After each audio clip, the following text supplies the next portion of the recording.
서명해. 더 이상 버틸 생각 말고. 시어머니의 목소리는 차가웠습니다. 왜 이러시는 거예요? 이유가 필요해? 넌 이 집에 어울리지 않아. 처음부터 그랬어. 민호 씨는요? 남편은 뭐라고 하던가요? 민호도 동의했어. 이혼 서류에 이미 서명했고. 제 손이 떨렸습니다. 3년이에요. 3년을 이 집에서.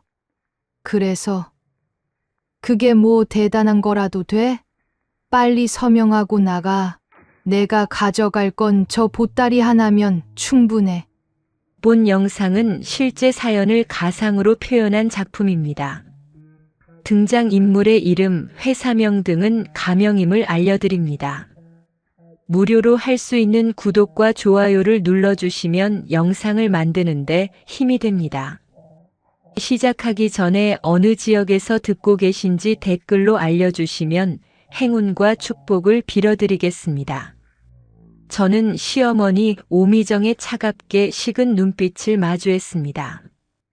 그녀의 손에는 이혼 서류가 들려 있었고 그 서류 위에는 이미 남편 민호의 서명이 또렷하게 찍혀 있었습니다. 저도 모르게 입술을 깨물었지만 눈물은 흘리지 않았습니다. 이미 예상했던 일이었으니까요. 아니, 어쩌면 기다렸던 일이었는지도 모릅니다. 빨리 서명하고 나가. 내가 여기 있을 자리는 이제 없어. 시어머니의 목소리는 얼음장처럼 차가웠습니다. 저는 떨리는 손으로 펜을 들어 제 이름을 적었습니다. 지아. 이 집에서 3년간 며느리로 살았던 저의 이름. 하지만 이제는 더 이상 이 집안 사람이 아니게 된 이름. 시어머니는 제가 서명을 마치자마자 서류를 낚아채듯 가져갔습니다. 그리고 현관 쪽을 가리키며 말했습니다. 내가 마지막으로 가져갈 건 이것뿐이야. 그녀가 던진 것은 낡은 보따리 하나였습니다. 바닥에 떨어진 보따리는 먼지를 일으키며 제 발치에 구르듯 멈춰섰습니다. 저는 그것을 주워들었습니다. 묵직했지만 그 무게가 제 마음만큼 무겁지는 않았습니다. 이미 제 마음은 이 집의 모든 것보다 더 무거운 짐을 지고 있었으니까요. 집을 나서는 저를 아무도 배웅하지 않았습니다. 남편도 시어머니도 이 집에서 함께 살았던 그 누구도 없었습니다. 저는 혼자 무거운 발걸음으로 현관문을 나섰고 뒤에서 문이 쾅 하고 닫히는 소리를 들었습니다. 마치 저의 지난 3년을 단절시키는 것 같은 소리였습니다. 작은 원룸에 도착한 저는 보따리를 바닥에 내려놓았습니다. 한동안 그것을 바라보다가 천천히 끈을 풀었습니다. 안에는 제가 이 집에 시집 올 때 가져왔던 옷가지 몇 벌과 낡은 사진첩이 들어 있었습니다. 사진첩을 펼쳐보니 어린 시절의 제 모습이 보였습니다. 입양되기 전에 고아원에서 찍은 사진들. 저는 항상 제 친부모가 누구인지 궁금해했고 몇 년 전부터 비밀리에 입양 기록을 조사해 왔었습니다. 보따리를 정리하던 중이었습니다. 구석에 끼어있던 종이 한 장이 바닥으로 떨어졌습니다. 저는 그것을 집어들고 펼쳐보았습니다. 순간 심장이 멈추는 것 같았습니다. 그것은 계약서였습니다. 제 이름으로 된 재산 양도 계약서. 남편과 시어머니의 서명이 또렷하게 찍혀 있었습니다. 저는 이런 계약서에 서명한 적이 없었습니다. 손이 떨렸습니다. 계약서를 자세히 읽어보니 제가 모르는 사이에 제 명의로 상당한 금액이 이동한 흔적이 보였습니다. 그들은 저를 이용해 재산을 빼돌렸던 것입니다. 분노가 치밀어 올랐지만 저는 침착하게 계약서를 계속 읽어나갔습니다. 그런데 마지막 페이지를 넘기는 순간 저는 숨이 멎는 것 같았습니다. 계약서 뒷장에 첨부된 출생증명서. 거기에 적힌 친모의 이름은 오미정이었습니다. 시어머니의 이름.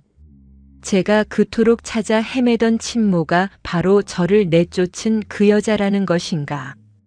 보따리를 움켜쥔 제 손에 힘이 들어갔습니다. 이것이 대체 무슨 의미인지 저는 알아내야만 했습니다. 밤새 잠을 이루지 못했습니다. 계약서를 몇 번이고 다시 읽었지만 내용은 변하지 않았습니다. 제 명의로 된 재산양도 계약서. 저는 이런 문서에 서명한 적이 없었습니다. 아니, 이런 문서가 존재한다는 것조차 몰랐습니다. 남편 민호와 시어머니 오미정의 서명만이 또렷하게 찍혀 있을 뿐 제 서명란은 비어 있었습니다. 계약 내용을 자세히 분석해 보니 충격적인 사실이 드러났습니다. 결혼 직후부터 제 명의로 된 여러 계좌가 개설되어 있었고 그 계좌들을 통해 상당한 금액이 이동했던 것입니다. 시어머니의 회사 자금이 제 명의 계좌로 들어왔다가 다시 민호의 개인 계좌로 빠져나간 흔적이 보였습니다. 저는 그들의 자금 세탁 도구였던 것입니다. 탈세와 재산 은닉의 수단으로 이용당했던 것입니다. 분노로 손이 떨렸지만 저는 계속해서 서류를 검토했습니다. 그리고 마지막 페이지를 넘기는 순간 제 심장은 거의 멈춰버릴 것 같았습니다. 계약서 뒷장에 첨부되어 있던 문서. 그것은 출생증명서였습니다. 오래되고 색이 바랜 종이였지만 거기 적힌 글자들은 선명했습니다. 아이의 이름 김지아. 출생일 1995년 3월 15일. 그리고 친모의 이름 오미정. 저는 몇 번이고 그 이름을 되새겼습니다. 오미정. 제가 그토록 찾아 헤매던 친모의 이름이 바로 저를 내쫓았던 시어머니의 이름과 같다니. 이것이 우연일 리 없었습니다. 저는 지난 2년간 입양 기록을 추적하며 친모를 찾아왔습니다. 하지만 제 친모의 이름은 어떤 기록에서도 찾을 수 없었습니다. 입양 서류에는 미상으로만 기록되어 있었으니까요. 그런데 지금 제 손에 들린 이 출생증명서에는 친모의 이름이 명확하게 적혀 있었습니다. 오미정. 그렇다면 제가 3년 동안 며느리로 모셨던 그 여자가 사실은 저를 버린 친모였단 말입니까? 제 머릿속이 복잡하게 얽혔습니다. 시어머니가 저를 며느리로 받아들였던 것이 단순한 우연이었을까요? 아니면 처음부터 무언가를 계획하고 있었던 것일까요? 저는 핸드폰을 꺼내 예전에 조사했던 입양 기록 파일을 다시 열어보았습니다. 1995년 3월 서울의 한 고아원에 맡겨진 여자아이. 신원불명. 친모의 이름 미상. 하지만 지금 제 손에 있는 출생증명서는 다른 이야기를 하고 있었습니다. 누군가 의도적으로 기록을 조작했거나 아니면 이 출생증명서 자체가 조작된 것이거나 새벽 4시가 넘어서야 저는 잠시 눈을 붙일 수 있었습니다. 하지만 머릿속에서는 계속해서 질문들이 맴돌았습니다. 시어머니는 정말 제 친모인가? 그렇다면 왜 저를 버렸다가 다시 며느리로 받아들인 것인가? 이 모든 것이 우연인가 아니면 처음부터 계획된 것인가? 그리고 가장 중요한 질문. 그녀는 저를 알아봤을까? 아침이 밝았을 때 저는 결심했습니다. 진실을 밝혀내야 한다고. 이 출생증명서가 진짜인지, 시어머니가 정말 제 친모인지, 그리고 그들이 저를 이용해 무엇을 하려 했는지. 모든 것을 알아내야만 했습니다. 저는 보따리 속의 서류들을 조심스럽게 정리하며 작은 미소를 지었습니다. 시어머니는 실수로 이 계약서를 보따리에 넣었을 것입니다. 하지만 그 실수가 오히려 모든 진실을 밝힐 열쇠가 될 줄은 몰랐겠지요. 이제 시작이야. 저는 혼잣말로 중얼거리며 노트북을 켰습니다. 첫 번째로 해야 할 일은 이 출생증명서의 진위를 확인하는 것이었습니다. 그리고 시어머니 오미정의 과거를 파헤쳐야 했습니다. 1995년 그녀에게 무슨 일이 있었는지, 왜 아이를 고아원에 맡겼는지, 그리고 25년이 지난 지금 왜 그 아이를 다시 자신의 삶으로 끌어들였는지. 의문은 많았지만 저는 반드시 답을 찾아낼 것입니다. 3일간의 조사 끝에 저는 한 사설조사 사무소를 찾아갔습니다. 출생증명서의 진위를 확인하기 위해서였습니다. 조사원은 서류를 받아들고 꼼꼼히 살펴보더니 고개를 가우뚱했습니다. 그는 확대경으로 문서를 자세히 들여다보고 특수 장비로 종이의 연대를 측정했습니다. 1시간 정도가 지나자 그가 입을 열었습니다. 이 문서는 최근에 만들어진 것입니다. 많아야 2, 3년 전이에요. 제 심장이 쿵 하고 내려앉았습니다. 조사원의 말이 계속 이어졌습니다. 종이는 오래된 것처럼 보이지만 인쇄 잉크의 성분을 분석한 결과 최신 프린터로 출력된 것이 확실하다고 했습니다. 누군가 의도적으로 문서를 낡아 보이게 처리했지만 전문가의 눈은 속일 수 없었던 것입니다. 사무소를 나선 저는 혼란스러웠습니다. 출생증명서가 위조라면 시어머니 오미정은 제 친모가 아니라는 뜻이었습니다. 하지만 왜 그녀는 이런 위조 문서를 만들었을까요? 대체 무슨 목적으로? 저는 카페에 앉아 노트북을 열고 시어머니에 대한 정보를 더 깊이 파헤치기 시작했습니다. 법원 판례 데이터베이스를 검색하던 중 저는 놀라운 사실을 발견했습니다. 오미정은 현재 거액의 상속 소송에 휘말려 있었습니다. 그녀의 시어머니, 즉 민호의 할머니가 남긴 유산을 두고 시댁의 다른 친척들과 치열하게 다투고 있었던 것입니다. 소송 기록을 자세히 읽어보니 핵심 쟁점이 보였습니다. 유산 상속의 우선순위가 직계 후손에게 있다는 조항이었습니다. 민호는 외동아들이었고 시어머니 오미정은 민호를 통해 상속받을 권리를 주장하고 있었습니다. 하지만 상대편 변호사는 민호의 출생에 의문을 제기하며 친자 확인 소송까지 제기한 상태였습니다. 만약 민호가 진짜 직계 후손이 아니라면 오미정은 유산을 한 푼도 받을 수 없었습니다. 수백억 원대의 재산이 공중에 떠 있는 상황이었습니다. 그리고 저는 마침내 퍼즐의 마지막 조각을 맞췄습니다. 오미정은 저를 친딸로 만들려 했던 것입니다. 친자 확인 소송에서 민호가 불리해질 경우를 대비해 다른 직계 후손을 만들어 두려는 계획이었던 것입니다. 위조된 출생증명서로 저를 그녀의 친딸로 만들고 그렇게 되면 저를 통해서라도 유산을 상속받을 수 있었을 것입니다. 섬뜩한 계획이었습니다. 저를 며느리로 받아들인 것도 3년간 저를 이 집에 묶어둔 것도 모두 이 목적을 위해서였던 것입니다. 그녀는 저를 언제든지 이용할 수 있는 도구로 만들어 두었던 것입니다. 필요할 때는 며느리로, 필요 없어지면 친딸로 둔갑시킬 수 있는 이중 카드처럼 말입니다. 하지만 그녀의 계획에 변수가 생긴 것 같았습니다. 소송 기록을 보니 최근 민호의 친자 확인 검사에서 친자 관계가 인정되었습니다. 그래서 오미정은 더 이상 저라는 예비 카드가 필요 없어진 것입니다. 그래서 저를 집에서 쫓아낸 것이었습니다. 용도가 끝난 도구는 버리는 것이 그녀의 방식이었습니다. 가슴이 무너져 내렸습니다. 저는 결코 며느리도 아니었고 친딸도 아니었습니다. 그저 이용당할 뿐인 도구였던 것입니다. 처음부터 끝까지 철저하게 계산된 거짓 속에서 저는 3년을 살았던 것입니다. 분노와 배신감이 동시에 밀려왔지만 저는 울지 않았습니다.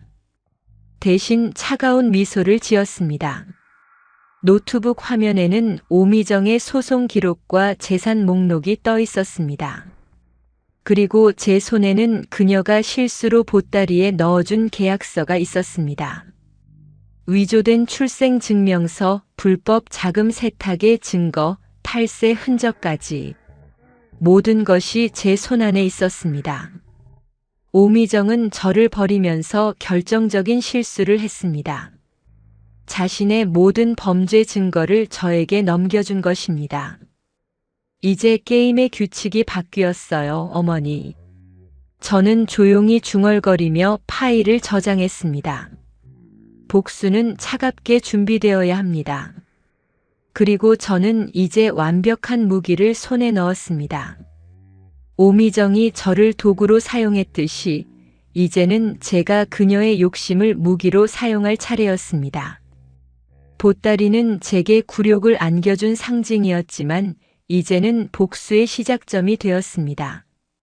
일주일 동안 저는 모든 증거를 완벽하게 정리했습니다.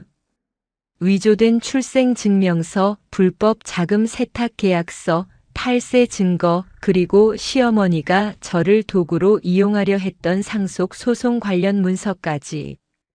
각각의 문서에 날짜와 설명을 덧붙이고 법적으로 활용 가능하도록 정확하게 분류했습니다. 저는 이 일을 혼자 할 수 없다는 것을 알았습니다. 법률 전문가의 도움이 필요했습니다. 그리고 저는 한 사람을 떠올렸습니다. 변호사 정민. 시어머니 오미정이 가장 신뢰하던 법률 고문이었습니다. 하지만 저는 우연히 알게 되었습니다. 정민이 최근 오미정과 심하게 다퉜다는 사실을. 법률 자문료 문제로 갈등을 빚었고 오미정이 정민을 모욕적으로 대했다는 소문을 들었습니다. 저는 조심스럽게 정민에게 연락을 취했습니다. 카페에서 만난 정민은 예상보다 훨씬 협조적이었습니다. 제가 준비한 서류들을 하나하나 검토하던 그녀의 얼굴이 점점 굳어졌습니다. 한참을 서류를 들여다보던 정민이 마침내 고개를 들었습니다. 그녀의 눈빛에는 결연한 의지가 담겨 있었습니다. 이 정도면 충분합니다. 오미정 씨는 끝났어요. 정민은 저에게 자신의 이야기를 들려주었습니다. 5년간 오미정의 법률 고문으로 일하면서 수없이 모욕을 당했다고 했습니다. 정당한 대가를 요구하면 돈에 환장한 사람 취급을 받았고 조금이라도 의견이 다르면 무능하다는 소리를 들었다고 했습니다. 정민은 오래전부터 오미정과의 관계를 정리하고 싶었지만 그녀의 영향력 때문에 쉽게 벗어날 수 없었습니다. 하지만 이제 상황이 달라졌습니다. 제가 가져온 증거들은 오미정을 완전히 무너뜨릴 수 있는 폭탄이었습니다. 정민은 저에게 완벽한 법적 전략을 제시했습니다. 먼저 검찰에 고발장을 제출하고 동시에 언론에 관련 정보를 제공하는 것이었습니다. 오미정이 압력을 넣기 전에 모든 것을 공개해버리는 선제 공격이었습니다. 2주 후 모든 것이 터져나왔습니다. 주요 일간지에 오미정의 비리가 대서특필되었습니다. 며느리를 이용한 불법 자금 세탁, 위조 문서 작성, 탈세, 그리고 상속 소송을 위한 치밀한 계략까지. 기사는 구체적인 증거와 함께 그녀의 범죄 행각을 낱낱이 파헤쳤습니다. 검찰도 즉시 수사에 착수했고 오미정의 회사와 자택에 압수수색이 들어갔습니다. 사회적 파장은 예상보다 컸습니다. 오미정은 지역 사회에서 명망 있는 사업가로 알려져 있었기 때문입니다. 그녀가 자선 사업을 한다고 홍보했던 재단도 사실은 탈세를 위한 페이퍼 컴퍼니였다는 것이 드러났습니다. 언론은 연일 그녀의 위선을 폭로했고 거래처들은 하나둘씩 그녀의 회사와 계약을 파기했습니다. 오미정이 쌓아올린 명예와 재산은 순식간에 무너져 내렸습니다. 한 달 후 저는 구치소에 수감된 오미정을 면회 갔습니다. 한때 그토록 당당하고 거만했던 그녀의 모습은 온데간데 없었습니다. 수척하게 야윈 얼굴, 생기 없는 눈빛. 그녀는 제가 들어서자 고개를 들었지만 아무 말도 하지 못했습니다. 저는 가져온 보따리를 면회실 탁자 위에 조용히 올려놓았습니다. 그녀가 저를 내쫓으며 던졌던 바로 그 보따리였습니다. 원하던 대로. 이제 이건 당신 거예요. 그리고 저는 이제 제 인생을 찾으러 갑니다. 오미정은 보따리를 바라보며 입술을 떨었습니다. 그녀도 알고 있었을 것입니다. 자신의 실수로 보따리에 넣었던 그 계약서가 결국 자신을 무너뜨렸다는 것을. 저는 더 이상 할 말이 없었습니다. 등을 돌려 면회실을 나서는 제 뒤로 그녀의 흐느끼는 소리가 들려왔지만 저는 뒤돌아보지 않았습니다. 밖으로 나오자 따스한 햇살이 제 얼굴을 감쌌습니다. 저는 깊게 숨을 들이마셨습니다. 이제 모든 것이 끝났습니다. 저를 도구로 이용하려 했던 사람들은 대가를 치렀고 저는 자유를 되찾았습니다. 보따리는 처음에 제 굴욕의 상징이었습니다. 하지만 이제 그것은 오미정의 몰락을 상징하는 물건이 되었습니다. 그녀가 저를 버리며 넘겨준 그 보따리가 결국 그녀 자신을 심판하는 도구가 된 것입니다. 정민 변호사는 제가 받을 수 있는 손해배상금과 위자료를 받아내는 것을 도와주었습니다. 그 돈으로 저는 새로운 시작을 준비할 수 있었습니다. 그리고 진짜 친모를 찾기 위한 조사도 다시 시작했습니다. 이번에는 누구의 조작도 없이 진실만을 찾아갈 것입니다. 저는 걸음을 멈추고 하늘을 올려다보았습니다. 구름 한 점 없이 맑은 하늘이었습니다. 지난 3년은 거짓 속에서 보낸 시간이었지만 그 시간이 제게 가르쳐 준 것이 있습니다. 진실은 반드시 드러난다는 것. 그리고 어떤 상황에서도 포기하지 않으면 반드시 길이 열린다는 것. 저는 미소를 지으며 다시 걷기 시작했습니다. 제 인생을 찾아가는 길을 이제 막 시작한 것입니다. 이야기가 감동적이었다면 구독과 좋아요 눌러주시고 주인공에게 응원의 댓글도 부탁드립니다.